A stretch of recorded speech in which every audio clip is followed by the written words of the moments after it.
Hello, everyone. Juxtaposition here. It's Sunday morning and it's coffee time with Juxtaposition. Sunday morning. Do check the links below.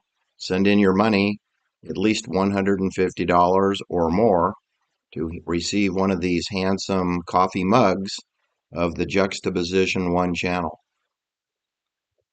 Today's video will be entitled The Seven Deadly Sins. That's right. I'm talking about the Roman Catholic enumerated cardinal sins. There are seven deadly sins that were enumerated back in the fifth and sixth century, by Pope Saint Gregory the Great. Saint Gregory the Great enumerated seven deadly sins. He was Pope between the year 590 AD through 604 AD. All right. The seven deadly sins were further enhanced by St. Thomas Aquinas, a couple hundred years later. But let's just go through the seven deadly sins, because you won't be surprised to know that, of course, the inverse of the seven deadly sins promulgated by the Roman Catholic Church, the inverse, of course, will be Hollywood. Hollywood and the entertainment industry as a whole. They actually build a business on the seven deadly sins and all the other sins that follow. These are the pillars of sin. Let's roll through them, shall we? And let's compare and contrast the behavior of the Pope, Pope Leo, the dope of a Pope Leo, who embraces Agenda 2030, Geneva Global Governance, the WHO, the World Health Organization, mandates vaccines. He embraces digital ID, real ID. He embraces human augmentation, the disablement of your tenets of thinking. He embraces the loss of cognition, the promotion of ADD, also known as senile dementia. Our Pope promoted and pimped out his letter to his bishops Monday last, only 6 days ago. Hasn't even been a week since he promulgated his Magnificat Humanitas, where he warns of the danger of the artificial intelligence whilst ignoring the entire architecture of real ID, patient control, um, spine, and architecture of the AI. In other words, the AI is already fully deployed, and Pope Leo has been a pope for over 1 year, and he never issued any warnings about the AI during his first year of papacy. All right, so whereas look at Hollywood, they've been promoting COVID and vaccines and vaccine jabs using clowns like Gene Simmons, Neil Young, a polio survivor from Toronto, Canada. They've used Arnold Screw Your Freedom Schwarzenegger to promote the jab and anti-Semitism, and to speak against anti-Semitism. And they've used Jesse the steroid body Ventura, who you wouldn't even know who he was without pharmaceutical products. There would be no Jesse Ventura. He wouldn't have been a Navy SEAL, and he wouldn't have been a Mongol motorcycle drug dealing and weapons trafficking, bald-headed wrestler for WWE, right? Why World Entertainment? What World Wrestling Entertainment? On drugs, on drugs. Seven deadly sins and their meanings are as follows. Pride, pride. Pride is an excessive belief in one's own ability, often leading to the disdain for others. All right. Greed, greed. An insatiable desire for more than what one needs or deserves, particularly in terms of wealth and material accumulation. Three, wrath. Wrath is an intense anger or hatred toward another human being. This often leads to violence or revenge. This is a cardinal sin. Envy, envy. Jealousy toward another's good fortune or another's possession. or coveting, right? This often can lead to feelings of resentment, wrath, and envy.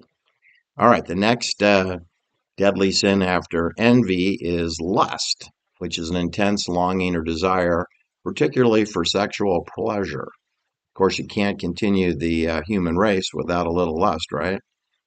It's kind of kind of a conflict there. We'll come back. We're going to circle back and examine these deadly sins in a moment. After lust, we have gluttony, which is the overindulgence in food and drink, which often leads to not finishing your plate and remembering the starving children of Africa. Gluttony, the overindulgence of food and drink, leading to wastefulness.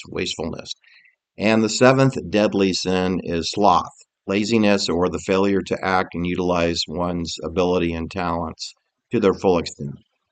All right, these sins are considered vices. They can lead to further immoral behavior and are often discussed during and within teaching Christian lessons. Christian teachings embody discussions on both virtue and vice. To be a virtuous person means a person of high moral standards. It means you are virtuous. And if you are full of vice, you are a wicked person, like the wicked witch of the East, followed by her sister, the wicked witch of the West. We have Evelyn and Evil. Evelyn was the wicked witch of the East. The house fell on her with Dorothy and Toto, the dog, inside. And then Dorothy was sent to the Emerald City to follow the yellow brick road, which would lead to a central banking center. But she was harassed by flying monkeys and the wicked witch of the West, whose name was Evil. Evil. Evil. She had a green face and a bad temperament and was generally um, deserved a pail of water thrown upon her where she would be vaporized as she deserved. All right, so circling back, of course, yours truly, I'm guilty of these seven deadly sins. I think the Pope is guilty of almost 7 out of 7, to tell you the truth, especially based on his abomination of a encyclical letters to his Pope, to his lesser lieutenants, the bishops of the Holy Roman Catholic Church. Pope Leo sent them all a letter Monday last, where he warned them of the dangers of the artificial intelligence, but is guilty of the sin of omission, right? The sin of omission. There's two ways that you can foist criminality upon the citizens or the sheep. One is by inserting props or what I call planting evidence, things that don't belong but are appear in the news media, things that don't belong. In other words, lies or planted evidence, like Ronald Reagan's revolver planted um, as evidence at the court hearing for the Manson family when there was no revolver used in the crimes, and planting of a buck knife when there was no buck knife used in the performance of 7 murders at Cielo Drive. That's an example of planting of evidence. A sin of omission, okay, that's where things that do belong in the story are materially facts and circumstances are missing. They're missing. Or there's evidence that you expect to find that doesn't appear because it's been destroyed. Evidence is destroyed. Evidence lockers are rifled through and stolen by the sheriff. News journalists ignore material facts and circumstances and don't report them. What I should say, and the publisher refused to allow printing of material facts and circumstances. Those are crimes of omissions, whereas planting of evidence at a crime scene is a sin of commission. So you can have a sin of omission and a sin of commission. You'll see this if you ever are able to attend a criminal court or a civil matter. where evidence is played with like pawns on a chessboard. It's a game. It's not a search for truth. There's no search for truth in a courtroom. There's just winning and losing. There's winning and losing. And the lawyers and attorneys push the limit on that to where there's no ethics whatsoever. So anytime you ever hear about an attorney lecture you about ethics, uh, just ignore them and shame them. There's no ethics in any profession today. Certainly not if you're a medical doctor. There are zero ethics. They just go by what their reimbursement coding is per Medicare. Whatever the higher authority agrees to pay them. So, for example, if COVID pays $1,000 and influenza pays $100, take a wild guess which diagnosis the doctor will assign to the medical record. They will assign the one that pays the most. So, will the pathologist agree to it? All the doctors want money. And also, they know that the higher reimbursements are all within what's called the standard of medicine, meaning socially acceptable and will be approved by your licensing state bureau so that you have no worries. Now, if you wanted to put down acupuncture and good diet and exercise as a solution to a health problem, you probably get run out of the profession because that is not one of the goals of medicine. They don't want people to be healthy. They want them to be unhealthy so that you can build a pharmaceutical industry and treat symptoms, not eliminate symptoms. All right. So is pride bad? Well, I mean, perhaps to the extent it leads to the disdain for others, but you do know that if you're going to do a podcast series, you probably should put on, um, some nice clothes, dress shirt, a tie, a coat, jacket, and most importantly, you should be prompt and on time. All right. You should always be prompt and on time. You should show up. You should show up dressed appropriately. You should be ready to do the work. You should be prepared. You shouldn't wing it. And of course, if you promise a date and a time to meet, you should honor it and don't be late. Like over 30 minutes late, like over 90 minutes late, like over 6 hours late. When I've done this show, I've had people be between 30 minutes and 6 hours late to their appointments repeatedly. Not once, not twice, not three times, but a dozen plus times. And when things like that happen in juxtapositions world, I lose respect for that person and I no longer have any confidence in them because I know they don't respect my time. Now, maybe they do go to other meetings and they do spend time other places. I know that for a fact. So, at least with respect to me, I know they don't respect my time.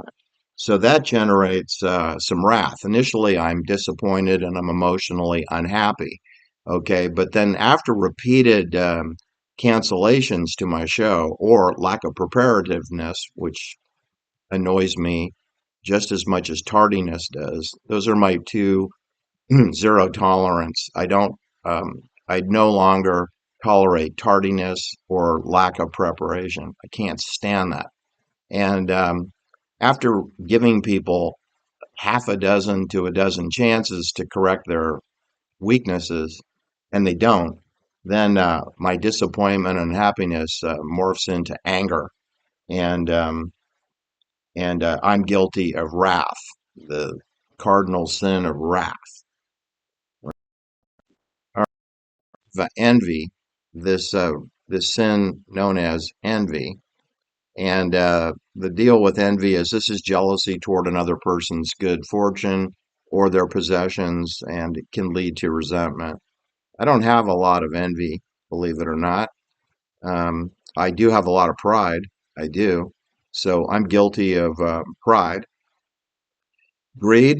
I have ambition. You have to be careful how you parse these things. I'm very ambitious. Does that make me greedy? I don't know. I'll let someone else decide. I don't think I'm greedy, but I am ambitious. Wrath. I'm guilty of wrath when people lie to me and tell me multiple times that they won't do it again and then they do it again. And then you see they're turned into a Scott Erickson or a Peter Grossman, where you can't believe anything they say. They have no credibility anymore.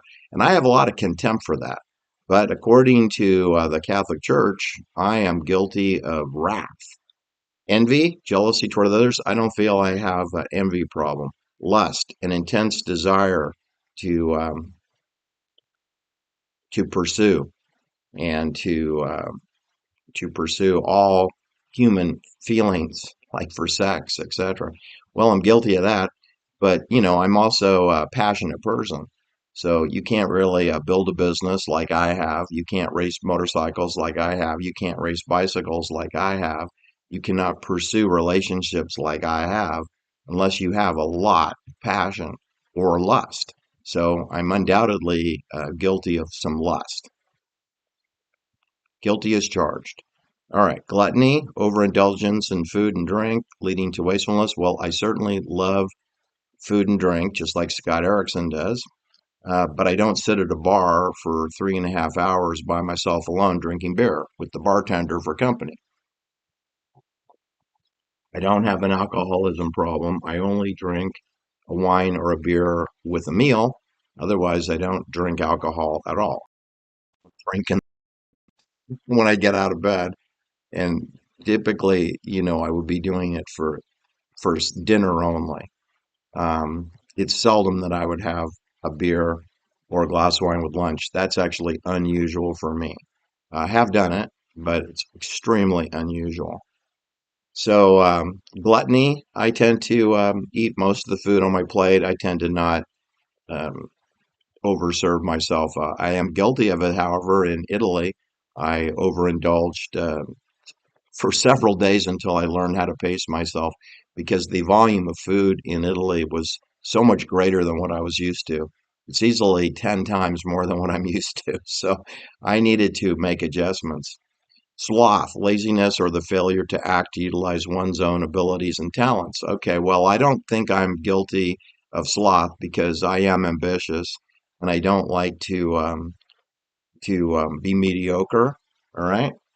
So do you understand here when I go through this list on a Sunday with coffee time for juxtaposition, what the seven deadly sins are about, which can lead also to additional sins, right? Because we have complicity, that's not listed, but complicity can certainly happen if you're full of greed and you start to partner with other greedy people and you form an alliance with narcissists and greedy, selfish gluttonous people where you want to accumulate golf carts and Porsches and sports cars and limousines and acquire material things, you can very easily become complicit with like-minded people. And my personal experience is that narcissists and greedy people do, in fact, flock together. Birds of a feather flock together, and so too do people who are guilty of pride, greed, wrath, envy, lust, and gluttony and sloth. Those are the seven deadly sins. They're known as cardinal sins. So do I will post them below so you don't need to take notes. But I thought I should that Hollywood has built a whole industry and the entertainment Svengali trance, magical trances that they put everyone under to tranquilize your anxieties or to amuse your boredom, right? That's what Hollywood and that's what the entertainment industry is founded upon, pacification and control, known as amusing boredom or tranquilizing anxiety of the sheeple, whilst the controllers build out a prison architectural grid walls around you. And, whether it's a Donald Trump wall to keep the Americans locked in so they can't flee to Mexico, where you'd preferably get a less expensive villa. It's not to keep the Mexicans out. Don't you get it? There's a flood of immigrants coming into the United States. They come in on airplanes, so a wall has no effect on the immigration of people from other countries. The wall is to keep Americans locked down in a Trump freedom city. Don't you get it? It's to keep you in, not to keep them out. What else have I got here? All right. So the way my mind works is that I look for things that belong in the story or crime scene that are conspicuously absent. All right. That's my first thing I do. Then I look at what is present in the story or at the crime scene that doesn't particularly belong there, and yet there it is. I wonder if it's planted, and I wonder if the evidence I'm looking for has been destroyed or removed or ignored. Ignored in the case of a journalistic story. I wonder if there's crimes of commission or omission in whatever it is I'm investigating, whether it's a crime scene, whether it's media bulletin. I want to know what's missing. So, for example, Monday last, May 25th, 2026, we had a lecture delivered by Pope Leo the 14th at the Vatican and in a lecture hall, and he spoke about the dangers of the AI. His lecture was entitled Magnifica Humanitas, the Magnificent Human. But Pope Leo deliberately on purpose ignored all of the architecture having to do with supporting, driving, and promoting the AI, which are smart meters, all right, LED street lights. They are ring cameras, which are ultrasonic weapon systems of trace, track, and targeting. He ignored Raytheon. He ignored Lockheed. He ignored Bell Nokia Labs. He ignored mobile telephones, ignored wearables, smart glasses, Fitbits. He ignored all of that. He ignored Geneva Global Governance. He ignored calling out the ITU, International Telecommunications Union. He ignored the World Health Organization. He ignored the World Economic Forum. He ignored Larry Ratfink. He ignored Stephen Schwartzman. He ignored Klaus Schwab. He ignored Sir Andrew Whitty. He ignored he ignored human augmentation. He ignored cryptocurrency and CBDC, central bank digital currency, which is central bank digital currency hyperledger systems, which is part of CRISPR therapeutics and the destruction of your cellular being, your DNA, the modification of DNA of humans, known as Innovative Genomic Institute, expressed as CRISPR therapeutics, continuous pulsing of waves, continuous repeated pulsing of waves like PAVPAWS, phased array vector evaluation, and phased array weapon systems. That is CRISPR.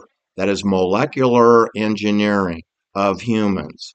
That is the modification and damaging of your cellular structure, not only of humans, but kitty cats, doggies, honeybees, wasps, um, rabbits, bunny rabbits, jackrabbits, all living creatures are being augmented through CRISPR molecular engineering, CRISPR therapeutics, also known as Caribou Biosciences, and other names, because every big corporation in the world wants a piece of the rollout deployment of the artificial intelligence HAL 9000 Smart Dust, Mesogens, MIMS, and MIMOs. They all want to be part of 5G towers. They all want to be part of ring cameras. They all want to be part of smart dust. They all want to be part of LED lights. They want to be part of all the architecture as well as aluminum, palmiers, arsenic poisoning, polluted air, and the glaring of the sun, and the weaponization and harvesting of the sun's rays for redeployment against all the living creatures day and night below them, to power the drones and to power the data centers, to power the data centers and to power the lithium batteries, to charge them. Got it? Get it? Good. All right. I got another video where I'm going to talk about little things and big things, little lies or fibs and whoppers, which we call big lies. But for this video today, just what I wanted to drive home my concept about the seven deadly sins and that they're all cardinal sins and that you can interpret some. Wrath, I think it's legit to be angry. I do. I do. And I think it's great to lose your patience with people who you bent over backwards with. If you're constantly angry, that's a problem. But if you're angry after a dozen times of being disappointed, your choice is either to become a prisoner of the dysfunctional person who is disrespecting you, you become their prisoner. If you spend any time with a narcissist, you'll understand. I've done that. I've had narcissists as clients. I've had narcissists as friends, pseudo friends. Because I can guarantee you, when you're in a pinch, the narcissist is not necessarily the first person to run to your aid. Sometimes they can be. They can. A narcissist can help you so long as they feel you have utility value. They will. A narcissist has helped me in times of trouble when they thought they could squeeze me like a lemon, right, into one of their martinis. So, what I wanted to say is that I feel that if you've given opportunities to people and they disappoint you on a regular basis, I think you should get angry at them, let them know you're unhappy and disappointed with them, and then terminate the relationship. That is the problem. Because once you've given a person a dozen chances, I guarantee you they're never, ever, ever, ever going to redeem themselves. Not ever, not ever. So you got to terminate. There's no future. You're just wasting you've already wasted your time enormously. And in terms of lust, I believe in passion, and and I think that people should be ambitious. And so you see, greed and wrath and lust are all things that I can reconcile parts of those. And in terms of contempt for others that flake out and disappoint you on a persistent, relentless, repeated basis. and and to pursue things with your maximum energy and to avoid sloth, to be the best person you can be at all times, even though that's challenging, but to put your best foot forward. And I can guarantee you're not going to win a bicycle race, you're not going to win a motorcycle race half-heartedly. It's not going to happen. You have to put in the work, and you cannot acquiesce. And Pope Leo is guilty, of course, of omitting all of the fundamental problems of the United Nations Agenda 2030, the Human Augmentation Program. And so you should never believe a single thing that a pope, any pope, says. We only had one pope that I trusted for 33 days, Pope John Paul I, JP1, and he wanted to audit the Bank of Vatican, and they murdered him with a cyanide cup of tea 33 days into his papacy. All right, but all the other popes that came before, long before the Swiss Guards showed up, the Swiss Guards showed up to guard the Pope in 1506. But every pope, even before that, was a bald faced liar. And every pope since then has been a bald faced liar. And so, if you have a problem with Trump, you should have a problem with Pope Leo. You should also have a problem with the Quorum of 12 or the Quorum of 72 or the Quorum of 50 at the LDS Mormon Church, because they're a pack of thieves. They are. They're thick as thieves and they're pastors.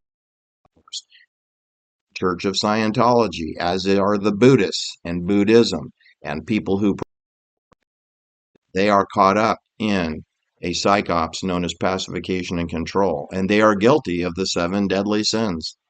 All right, do like and share my videos because you know that I am shadow banned and put to the bottom of the stack. Take care now. Bye bye. And do check out the opportunity to get yourself one of these handsome coffee mugs, right? Juxtaposition one coffee mug. Take care now. Have a great weekend. Bye bye.